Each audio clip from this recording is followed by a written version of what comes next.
Good morning and welcome to Sips of Sanity. I'm Kelly. Good morning, guys. I'm Karen. Karen, you've prepared a really great show for us this month, and it's all about coping with your emotions. Yes. Which is aptly timed. Oh, I think we're overdue for this one. Given that this is July and we are in month March, April, May, June, 5 of COVID. Finger counting and a month behind. This is August Sips of Sanity. Oh, jeez. She's off the caffeine, folks. Yes. 6 months of COVID. And some people are doing, I think, extremely well. And if we look at the news, there are people that are not at all. And I think people know in their own homes or in their own minds how they're doing. But COVID aside, this is going to pertain to everybody anyway. Long after this is over. Yes, exactly. So let's go into the reasons why we want to do it first. And then what you and I have done is we have about 10 points for them over the 5 shows. We're going to try and get mostly 2 to 3 per show because we've got one show that's a bit meatier. But let's start by just giving some points first. One of the reasons I wanted to do this show was because of the type of people in my personal life who just pretended or wanted to hold it over me, like for control reasons, where they came through and said things like that they didn't know what they felt or they weren't feeling anything. And so my first point is everyone has emotions, even the liars, even the people who say that they're not feeling anything. Numb is a feeling. That's exactly right. Apathy is a feeling. Yes, and I think that they're, first of all, good for you for pointing that out and naming the emotions for everybody listening, because some people might be listening to this and think, well, I'm one of those people, but I didn't realize it was apathy. I didn't realize it was numbness. Maybe Karen's being harsh because I'm one of those people and I really thought I wasn't feeling anything. And we're saying, no, you are always feeling something. It has a name and you just might not be aware of it. But if you're saying to a person who's asking you what you're feeling about something and you say nothing, we're saying you have to do better now that you know better and be able to say, yes, it's not nothing, it's apathy. It's not nothing, it's depression. It's not nothing, and so on. Yeah, and I've seen some over-medicated or also appropriately medicated people who, because they can't feel certain emotions, they say they can't feel, which is not the case as we're stating. That's right. Extreme or prolonged sadness is still a feeling. And depression is a state, not a feeling. Good. With the depression, you're feeling oppressed, you're feeling sadness, you're feeling anger, you're feeling helplessness. You're actually feeling a whole lot more than some other people. That's right. Yes, and I want to we want to bring this to their attention, that even if you're drugged by choice or, recreational drugs or harder drugs or alcohol, that there are still feelings here in spite of the fact that the person says or believes that they're not feeling. And so we have to begin with that conversation to say, no, in fact, you are feeling something. And this is why we're doing it. We want to help you identify you are. Now let's get further into it and see if you can identify it. And I want to say at the beginning of this series of 5 shows that if you are listening and you are that kind of person, or this is your situation currently, therapy. This is not where Kelly and I are trying to replace what a therapist can do. That's not our job. Our job is just to educate in the ways that we can. And if that supplements what your therapist is doing with you, that's fantastic.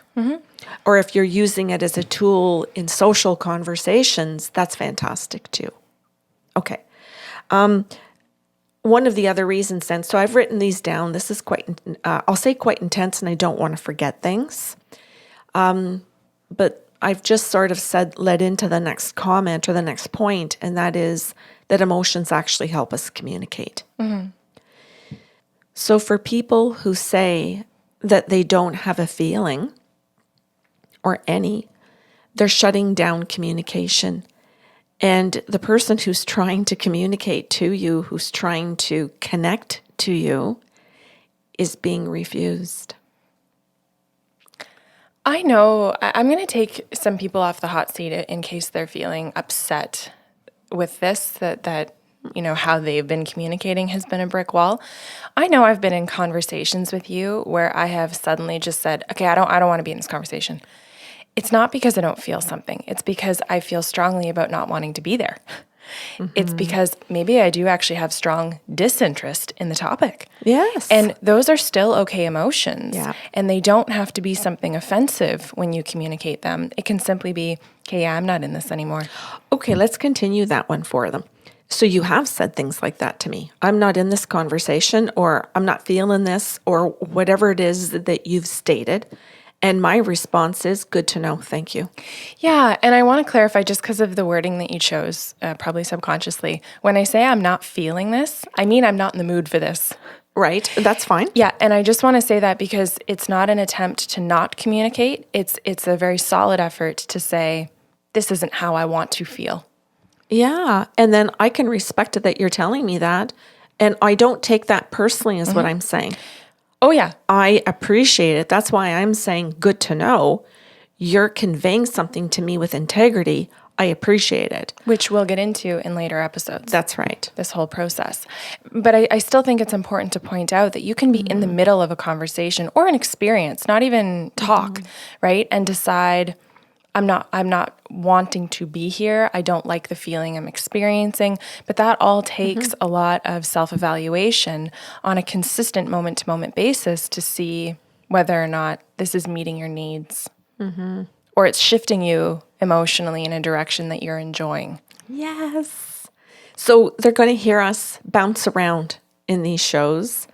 And I would suggest that once you get through all 5, that you listen to them again.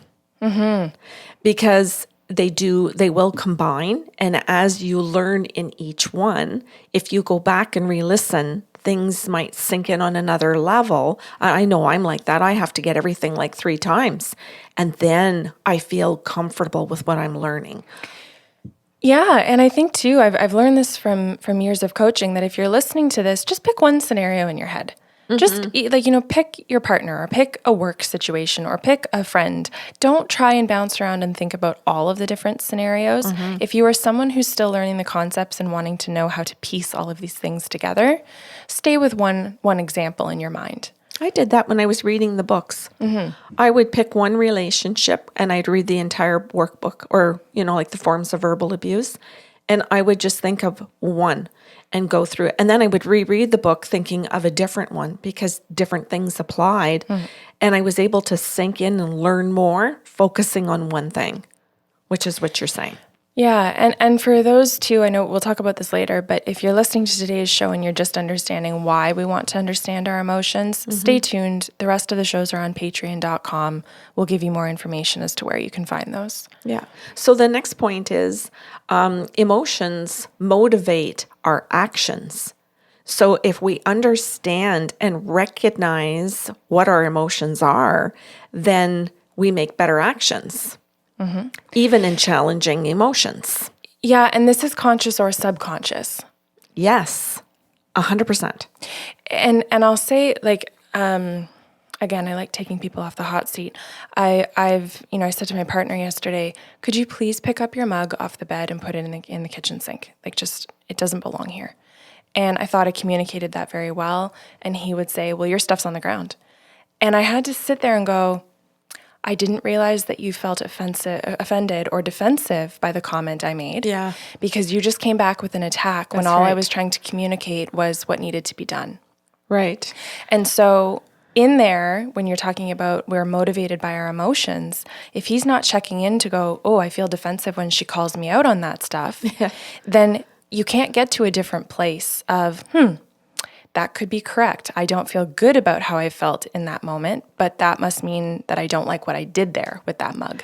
Right. And I don't like maybe the fact that she's mothering me and I'm feeling childish about my behavior when I'm adulting and I do pick up my stuff and I do put it away, I feel good about myself. And I think just in this conversation, we went 2 layers deep at least. Yes. Because the first was to recognize the defensiveness. Yeah. Then you actually identified why the defensiveness, and that was, I feel childish or childlike. Yes. And I don't like it. I feel humiliated. I feel okay, and you're going again and again. But if we can just start you guys off by being able to go, whoa, as soon as those words flew out of her mouth, I felt defensiveness. I've got to sit with that and ask myself why. Mm-hmm. Then you're doing the good, dirty work. Yes. Yes, we love the good, dirty work. This will be pulled out of context and it'll just be a funny clip one day. Don't do that. Okay. The next point is that our emotions are self-affirming. Yes. I hear that and I just want to take a deep breath. That allows me to breathe. That just allows me to be in the present moment and just sit there and go, okay. Just like when you're talking about that, when you gave that example and your partner, if he can pause in that moment and just take a breath, then all of a sudden it's just like, okay, maybe I don't have to go into shame. Maybe I don't have to do any of this.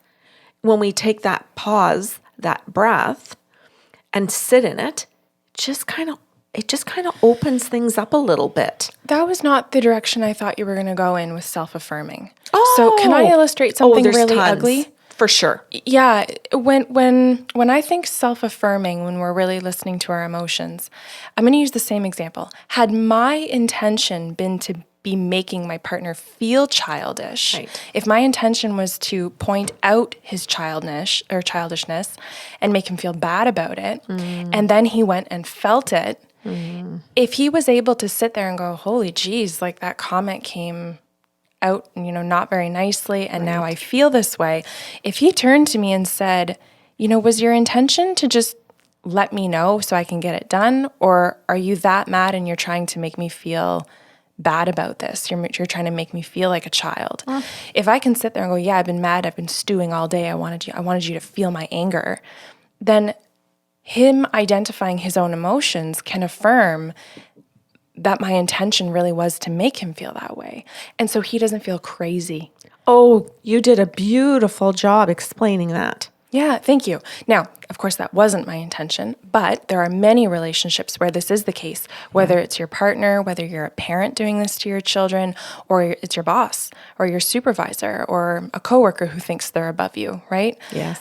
So in a self-affirming way, you can actually really start to understand what other people's intentions are. But there was an added element in that conversation of checking in and confronting emotions, which again, we will get to. Yeah, very good. I love that, Kelly. So the next one is our intuition and our emotions work together, which everybody who listens to Sips of Sanity, Coffee with the Sarlos, sees us as clients, whether it's life coaching or for all of the other services that we do. It's friends with us. Yeah. Totally knows this is our ticket. This is our meat and potatoes.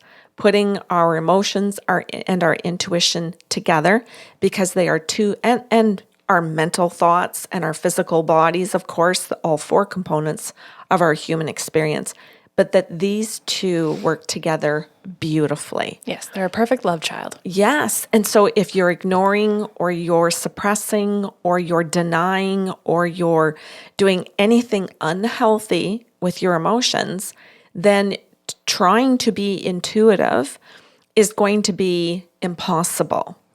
And perhaps not on your radar. Absolutely. That's right. And you might talk it. There's people that talk the talk. There are even people in professions that just talk the talk and don't actually live this. And so what we're saying here today is that you have to be able to live both to do this. To really be intuitive, you have to be connected to your emotions. It's necessary. It's not an option. Not if you want to feel happy. Right. And I do realize that I think most of the people that are in our Patreon group at this level. This is public. Oh, I know this is the first show, so it's public. Yes. But I mean the people that are going to go off to Patreon to listen to the other 4 shows gleefully, downloading them. Making their notes. Yes. These are our workers, right? These are the ones that are already in it and saying, I know this. This is why I'm here. This is why I sign up. This is why I do the work, because the whole quality of my mental health changes. The whole quality of my physical body changes. The quality of life in general changes in all aspects. My emotions, my social intuition, structure. everything. Yeah. Everything. Yeah, I've said this before. The people who are doing this work are the ones who are changing the world. 100%. I've said that twice in the show. Okay, let's keep moving. Our emotions help us adapt. Oh, that's a great one. Yes. Healthily. Yes. Our emotions give us our fight or flight mode. Our emotions contain our fears. And when we are healthily participating and our fear is there now, it doesn't just get riled up constantly, right? It's now becoming something that we are aware of because we're allowing ourselves to feel all the range of emotions and we're becoming more aware of all of them. Then when fear steps in and presents the fight or flight mode, we pay attention. I want to illustrate something that you did yesterday. I just thought it was so beautiful and a great, I think, illustration of the fight or flight mode. Okay. And that was a Kijiji experience. And I'm sure many people are like, oh, fuck, yeah, I know all about this.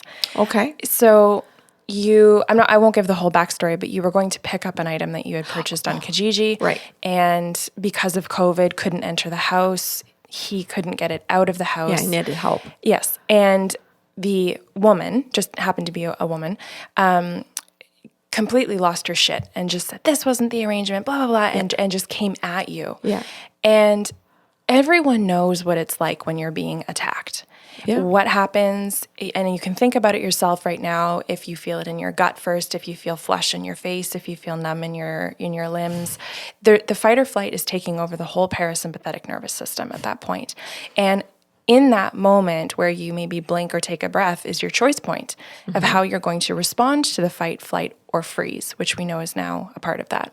And you turned to the person and said, I'm not looking for confrontation. Yeah. I'm here with solutions. Here are the 3 things that need to happen. Here are the 2 I'm responsible for and have followed through on.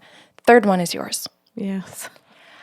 I fucking loved that. Oh. But I want to reel it back because at some point, even if it was just for a split second, your body and brain experienced fight, flight, or freeze. Yes, and I can tell you in my body where I felt it. Feel. So you felt. And this is the thing is where people might sit there and go, oh, I felt nothing. I shut down. Nope. There was, again, at least a split second where your body responded to your experience. Absolutely. Right across my upper back. Right in the area where the chiropractor always has to make adjustments over the fifth and over my heart chakra. If people are into the chakras and understanding between the shoulder blades and in the upper back, where I know that I hold tension, where I know that all my life I've had to have massage and chiropractors work in that area.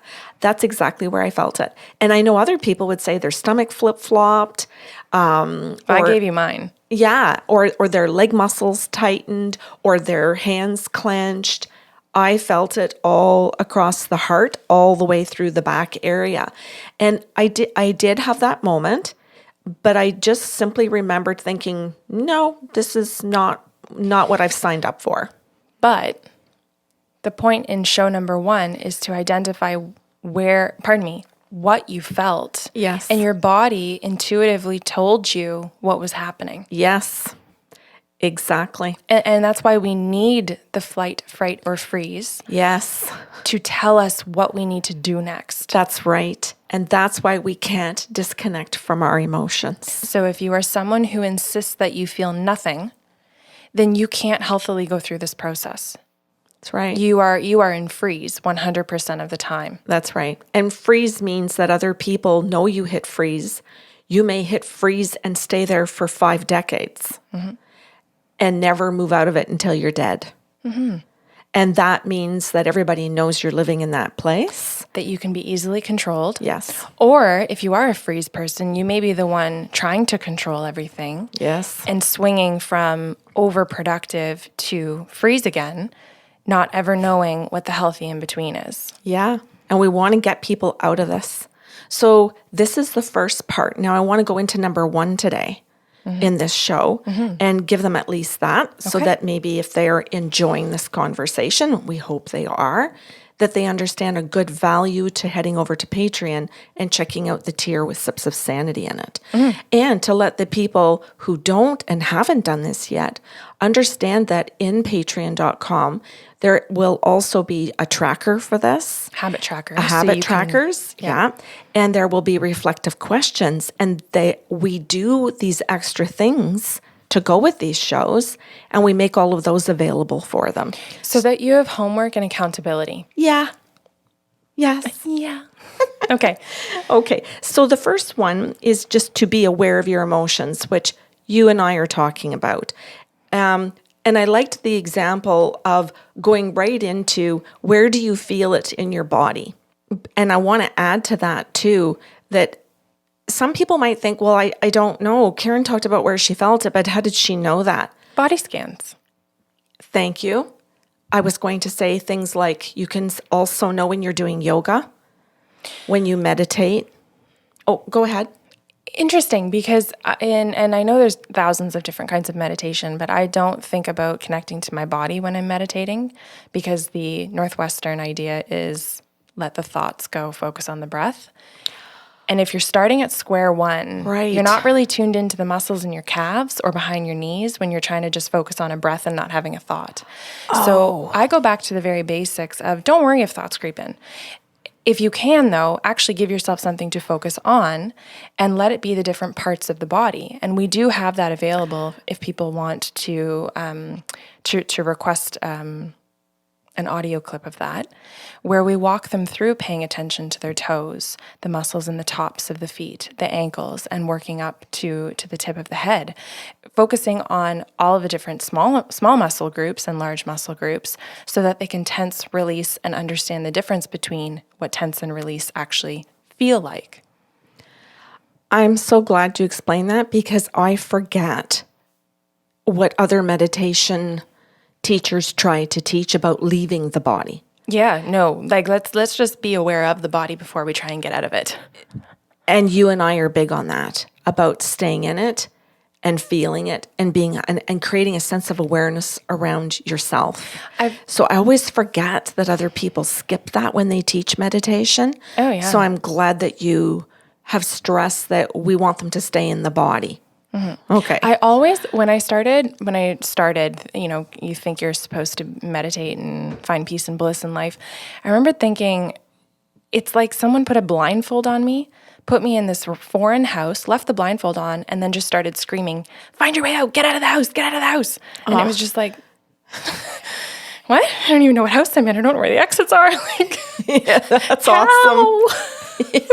That's really good, Kelly. So it's like, maybe we'll just start with learning how to take the blindfold off, and then we'll kind of like take our time and wander around the house and observe where the exits are. Yes. See if there's even a staircase out the door.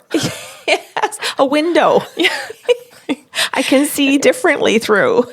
Yes, that's a great analogy. Yeah, I think like start with the basics. Yes, and as you said, and I don't know if I'm going to word this properly, but breathe, be present. Mm-hmm. If we go back to the fact that some people just think that they're not feeling anything, or that they just feel one emotion. I'm in anger, and I only feel different levels of it. And I think that's great. And I that's where I kind of poo-poo the other kinds of meditation, is because I don't want you to necessarily get out of that. I want you to sit with that emotion and tell me what it feels like in your toes. And if you don't feel anger in your toes, okay, then we know we don't hold it there. We've learned something. Right. I hold anger in my quad muscles. But that's my point. And some people might say, oh, I tense my kneecaps, where others will go, how do you feel a kneecap? Yes. No problem. Don't panic if you're one of those people. Just keep learning about where it is you hold particular emotions. Yeah, you might hold your anger right here in your eyebrows. You might be the person. How do if you're just listening by audio today, you're missing out. Well, I'm just trying to say some people might feel it like as a frown where they pull their mouth down or they I don't know. I'm just trying to think of different ways that people feel or where they put their anger. Somebody might clench their fingers into fists, thinking, and if I hide them or put them down, nobody will see them. Just become aware. So the very first thing we're trying to do today, because this is a series of 5 shows, is to help you understand that we all feel and that everybody should be in a process of identifying what they feel. Yeah. And we all feel deeply. Oh my God, yes. And by right now, in August of 2020, we all know everybody's feeling deeply. We know this. So it's to become aware of it and to become honest with it, and it's to get some other skills. Good. Okay, so the second point for today's show is a mood journal. And everybody who follows us knows that we love to track things. We love to participate in the universal law of process. And a journal can give you a great opportunity to track what you're doing so that you can see it. And so that if you are working with a professional or a partner or a friend or whatever, that you actually can see your progress. Yeah, and this is a really good point to make, is that if you are this disassociated from your body or you are that convinced that you don't have feelings or you don't feel, your memory probably isn't very good.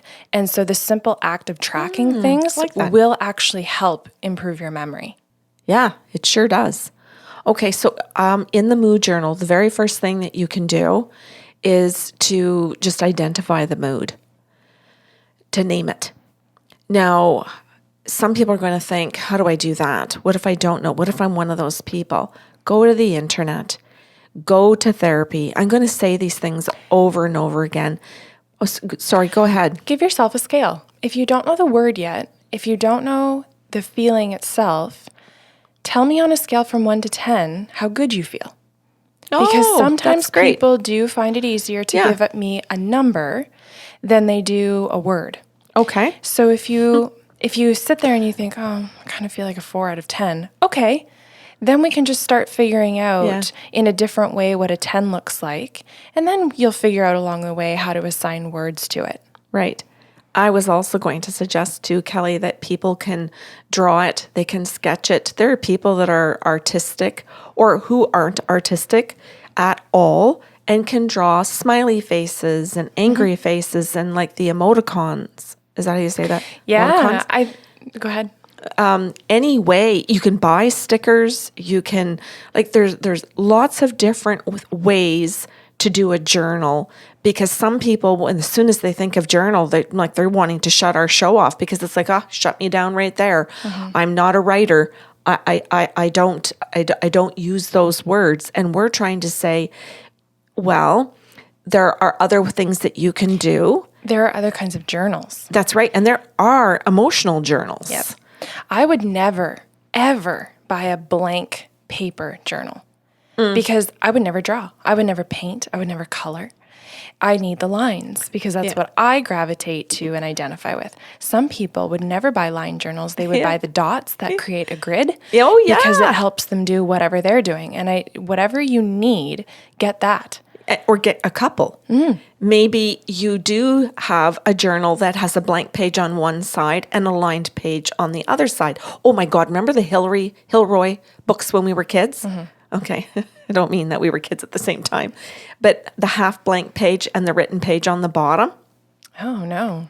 Oh, well, I'm almost 60, so, they were half blank and then written on the bottom, and we were to draw on the top our story and write the story on the bottom so that you learned different ways of expressing whatever it was that you were working on.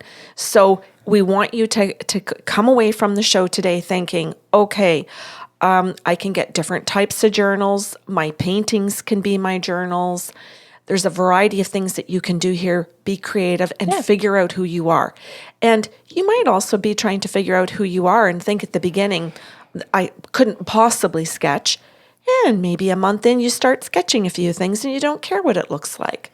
It's for you. It's not to be judged by other people. Number 2 is what caused this emotion.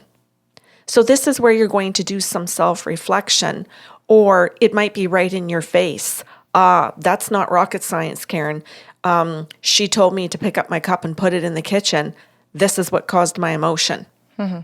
This being told to do this person saying this. So this is where you can be specific again or it might help people where they like this part more than defining the emotion, because this has a bit more fact to it. Yeah, I want to say something.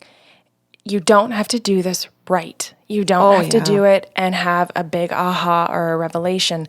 You may take this stage and notice that over the next 7 months, you write down that you feel like a 4 out of 10 every time someone tells you to do something around the house or corrects a behavior. And you may say that the thing the person said is what made me feel that way. It may take you months and months to go back and look at this and go, oh, I have an issue with criticism. Oh, God, people pleasers do, for sure. It's not the person. It's that I consistently feel this particular feeling or this number or this color or whatever you're identifying with when I feel I'm being criticized. Right. Whether they're really criticizing you or not. Yes. That's the point. And that's where I'm saying you don't have to do this right. You don't need to know what the pattern is the second the emotion comes up. You just need to be able to start identifying what you're feeling. We're just at stage 1. Okay. Now the third thing here is, what behavior or action did it cause me to take? And this is where you can write down, I put my fist through a wall. I tooted the horn. I attacked back. Yeah, I criticized them. I put them down. I gave them the cold shoulder. Yeah, I stopped talking to them. I threw something. I walked out the door. I'm just trying to give them a variety of things. This is where you write down your action. I cried. I complained to my girlfriends. Oh, my God. What they told me to do. Yeah, we could go on and on and on. But these are your actions, and we want to give you some examples and then start noticing your own actions. So this is, again, about self-awareness to see how you're responding. Then the next one is check your facts. Is this a healthy response to what's going on? And this is just to be a yes/no answer in your journal. Yes. This is not yet to be a conversation. This is not yet to make the action different. This is just meant to be reflection. Yes. Because if you don't know how to healthily handle what we're talking about, you shouldn't be doing anything with this answer yet. Okay, the next one is this problem or is this situation distressful? Is it a problem to be solved? What action could I take? So can I speak to a friend? Can I call a therapist? Can I sit down and speak to this person about it? What do I need to do? So this is what we're covering so far in this journal. And hopefully, if people are going to do this and create this kind of a journal, and you're serious about working on this, you're going to go through the next 4 shows to get more ideas. But I continuously want to stress to people that this would also be a wonderful thing to take to therapy with you. Because it's going to have the therapist or allow the therapist to sit down and see what work you are doing, what level of awareness you are at, and what tools they can help you with. Cool. And I think that is a key thing for some people in what blocks them why they don't actually seek the therapy. Because they don't know what they're going to say or what they're going to do when they get there. Good point. And they think, how is the therapist ever going to help me? And they get stuck at that because they don't have their own processes. So they don't trust that the therapist will have one. Well, they do. You've got to just go there and trust that they're going to figure that out with you. And perhaps this is something that can help both of you. Okay. Thank you. Yeah, you're welcome. So we have 4 more jam-packed shows with how to cope with your emotions. If you have questions or comments about today's show, you can email us at info@bysarlo.com. As we've mentioned before in the show, the rest of the shows will be found on patreon.com/bysarlo. You can check out all the tiers there. If you're wanting Sips of Sanity, you're going to want to look at light roast or higher. And if you need help at all, just reach out and let us know. We're happy to be there for you. Patrons, we'll see you the rest of the week.